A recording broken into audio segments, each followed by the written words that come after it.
Hello team, in this session we'll dive hands-on into implementing rate limiting in our Spring Boot application using the powerful and flexible Bucket4j library. I'll show you live code examples and walk you through how to apply rate limiting in a Spring Boot application using Bucket4j. Finally, we'll wrap up with a discussion of best practices, how to structure your rate limiting rules effectively, how to make them configurable, and how to use them strategically to protect your services from DOS attacks and brute force attempts. Let's dive in and get started. Now it's time to dive into a hands-on demo and review the coding exercise to see how Bucket4j works in practice. We'll walk through the key components, implementation details, and how rate limiting is applied step by step. Team, before we start review, I want to say that all the source code examples are available in the attachments to this lesson. I'll walk you through each line of code and explain everything step by step. But if you have any questions, feel free to leave a comment under the video and I'll be happy to help.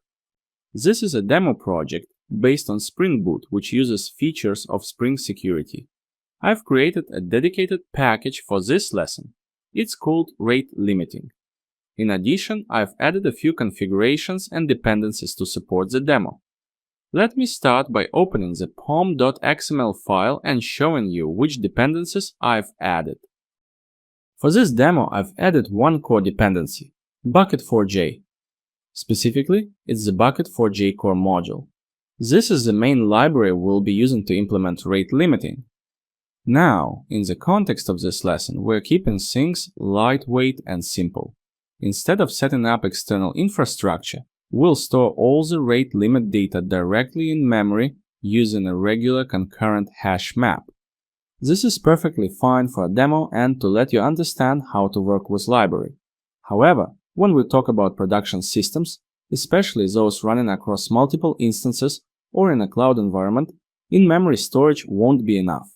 In those cases, you need a centralized or distributed store that all instances can access. The most common and recommended solution for that is Redis.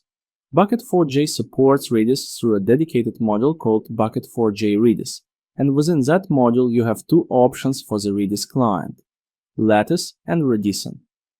Lattice is a lightweight, non-blocking client that works well for most applications.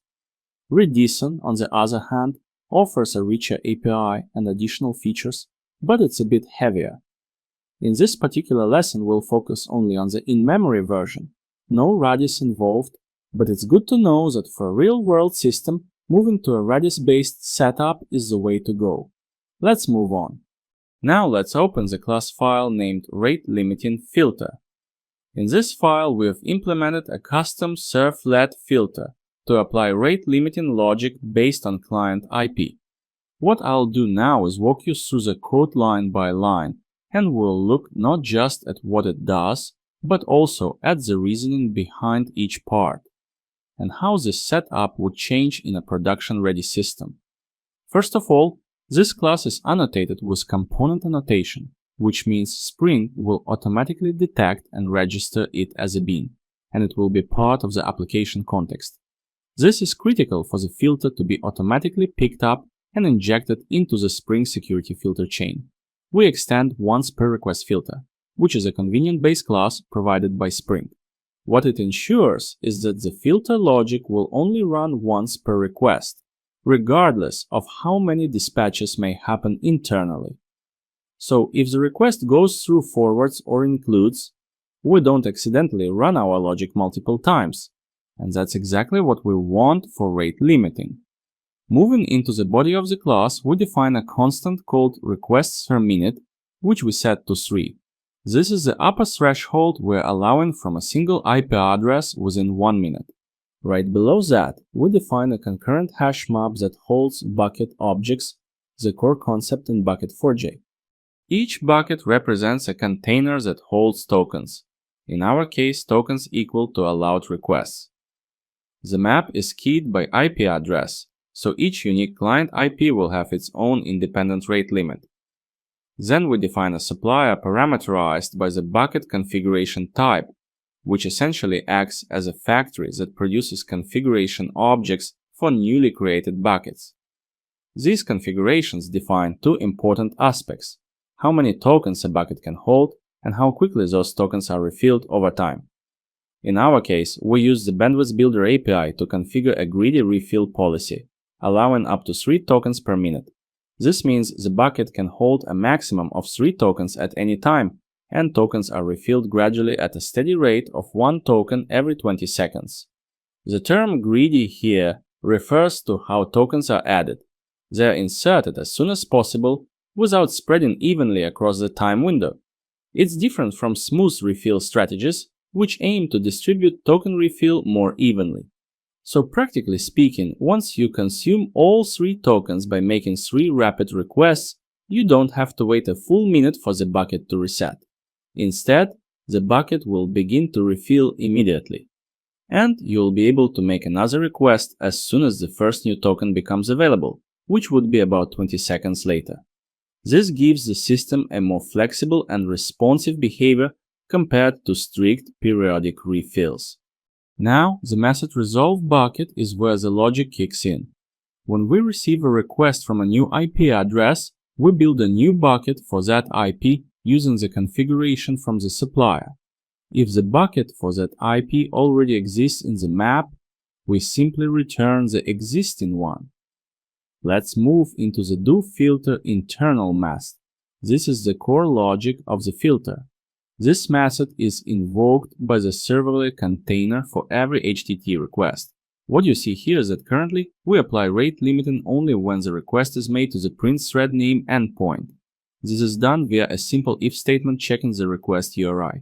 If the URI matches, we extract the client's IP address using request-get-remote-address method, retrieve or create the bucket for that IP, and then try to consume 1 token from the bucket. If the bucket is empty, meaning the request limit has been exceeded, we return HTTP status 429, which signals too many requests, and write a brief message in the response body. Otherwise, if the bucket has capacity, we allow the request to pass through by calling filter chain doFilter method. Next, let's talk about how we respond when a client hits the limit. It's not enough to simply return a vague error message or a generic status code. Instead, it's recommended to include a retry after header in the response. This header explicitly tells the client how long they need to wait before they're allowed to try again. It's a small detail, but it dramatically improves the client experience, especially for automated systems or mobile apps that can handle this gracefully without bombarding your server blindly.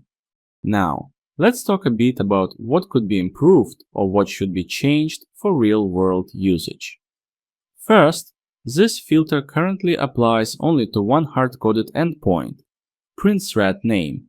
If you want to apply rate limiting globally to all endpoints, the simplest change would be to remove the if block and let the rate limiting logic apply unconditionally to every request. So instead of checking for a specific URI, you would immediately grab the IP, resolve the bucket, and decide whether to allow or reject the request for all routes across your application.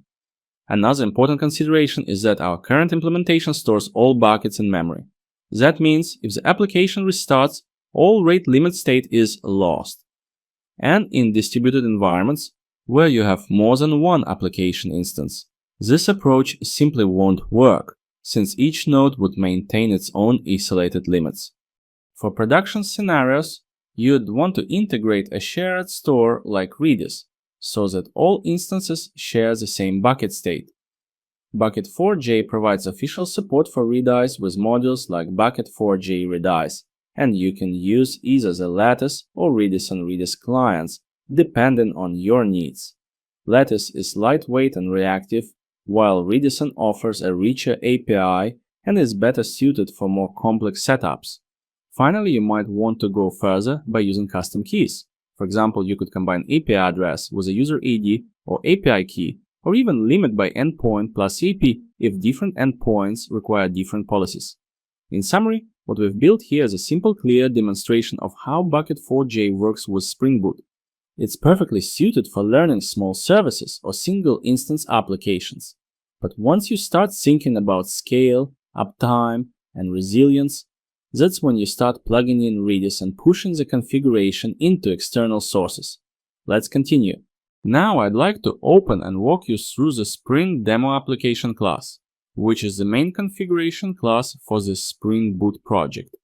This is the entry point of the application, and in our case, it also serves as the place where we wire in our custom rate limiting logic. You'll notice that I've clearly marked the section with a comment. This visual separation is deliberate. It makes it easy for you, as a reader or reviewer, to focus on what's relevant to our current topic and the current lesson. Let's go line by line. The first thing you'll see under that comment is that I declare a property of rate limiting filter. What we're doing here is declaring a field that will hold a reference to our custom filter. Remember, this is the filter we defined earlier, the one that limits requests per IP. By declaring it as final, we're saying that this dependency will be injected once and will not change afterwards. Now moving on to the constructor, here we inject our filter into this class. This is a simple constructor-based dependency injection.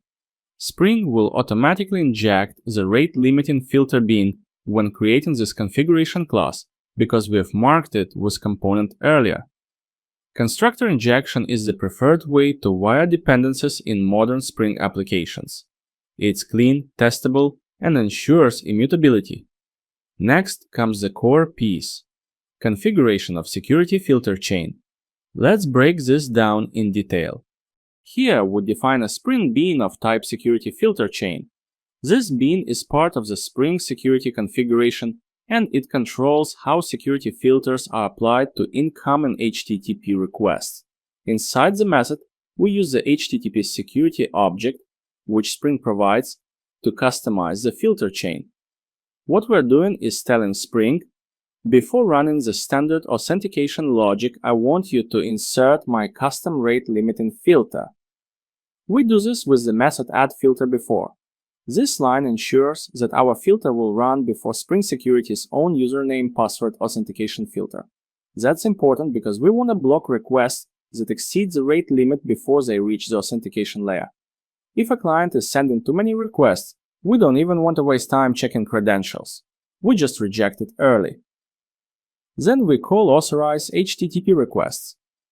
This line simply tells Spring Security to allow all requests without restriction. In other words, we're not enforcing authentication in this demo. We do that intentionally to keep the focus on rate limiting. In a production setup, you would typically replace this with specific security rules. For example, requiring authentication for some paths and allowing others publicly. Finally, we return the build filter chain by calling build method, and that completes the definition of our security setup. Now, how does this differ in a production environment? Well, in real-world systems, you typically have multiple security filter chains, often using security matcher to apply different rules to different parts of the application. You might also have authentication mechanisms like JWT, OAuth2, form login, or LDAP in the filter chain. By the way, in this course I published another separate lesson about OAuth, OpenID Connect, and how to configure it in Spring. So stay tuned and check another lessons in the course. In such cases, you'd need to carefully position your rate limiting filter so that it applies only where necessary. Ideally before authentication, but not after authorization, unless you want to rate limit specific roles or users differently. Let's continue and see how the rate limiting behaves when we start sending actual requests. The application is now up and running, so let me switch over to the web browser. I'm going to start by sending a few requests to the print thread name endpoint. Since our rate limiter is configured to allow 3 requests per minute per IP, I expect the first 3 requests to go through without any issues. Now, as I send those requests one after another, everything looks good. The responses are coming back as expected. But now let me try sending a 4th request within the same 1-minute window. And as you can see, this time we get an error response, a clear message saying that too many requests have been made and that we should try again later. That confirms our rate limiter is working exactly as intended. It also shows when I can retry again. And after timeout, the endpoint will process my requests again.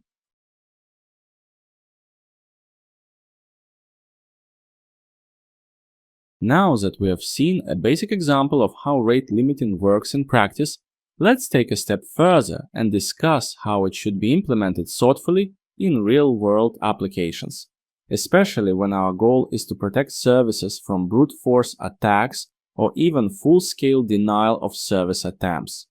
One of the most important principles in effective rate limiting is granularity, meaning that we shouldn't apply the same rules universally across the entire application. For instance, login endpoints are much more sensitive and vulnerable than, say, a read-only public API. So it's a good practice to define separate limits for critical endpoints like login and for more general routes like API. You might want to allow only a handful of login attempts per minute per IP while being more generous with public API calls. This segmentation gives you finer control and helps maintain a balance between security and usability.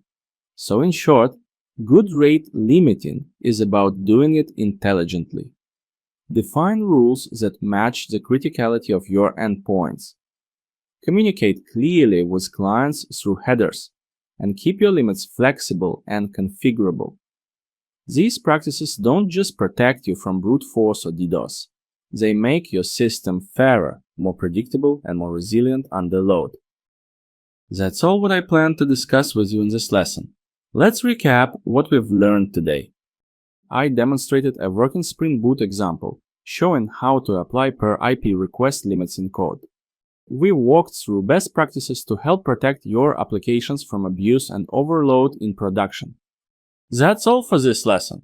Thank you so much for your attention. Have a great day, and see you in the next lesson.